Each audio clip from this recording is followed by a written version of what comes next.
Covishield corona தடுப்பூசியால் ஏற்பட்ட பாதிப்புகள் குறித்து விசாரிக்க மருத்துவ நிபுணர் குழு அமைக்க வேண்டும் என்று பொதுநல மனு தாக்கல் செய்யப்பட்டது. உச்சநீதிமன்றத்தில் இரத்தம் உறைதல், இரத்த தட்டுக்களின் எண்ணிக்கை கணிசமாக குறையலாம் உள்ளிட்ட பக்க விளைவுகள் ஏற்படலாம் என பகிரங்க ஒப்புதல் அளிக்கப்பட்டிருக்கூடிய காரணத்தால் இந்த விவகாரம் தற்போது நாடு முழுவதும் பூதாகரமாக மாறியிருக்கின்றது.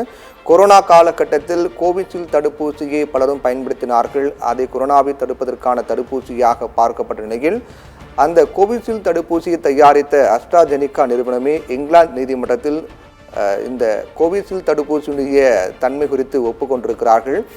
அதாவது இந்த கோவிஷீல்டு தடுப்பூசி பொறுத்தவரையில் இரத்த உறைதல் போன்ற சில பக்க விளைவுகள் ஏற்படுவதற்கான வாய்ப்பு இருக்கிறது என்றும் ஒரு குறிப்பிட்ட காலத்துக்குள்ளாக தான் அந்த பாதிப்பு ஏற்படும் என்றும் இங்கிலாந்து நீதிமன்றத்தில் அஸ்ட்ராஜெனிகா நிறுவனம் ஒப்புதல் தெரிவித்திருக்கிறார்கள். அஸ்ட்ராஜெனிகா நிறுவனத்தின் கோவிஷீல்டு தடுப்பூசியை இந்தியாவில் சீரம் நிறுவனம் தயாரித்து விநியோகித்தது.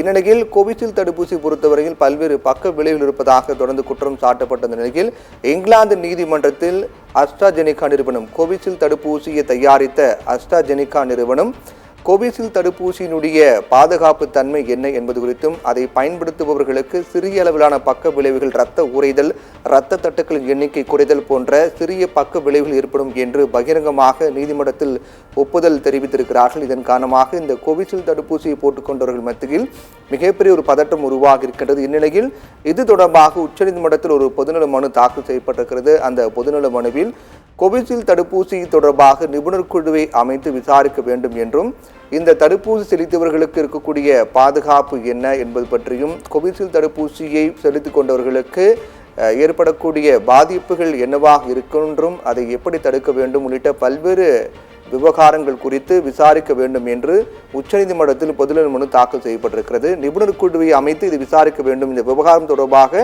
நிபுணர் குழுவை அமைத்து விரிவாக விசாரிக்க வேண்டும் என்று உச்சநீதிமன்றத்தில் பொதுநல மனு தாக்கல் செய்யப்பட்டிருக்கிறது.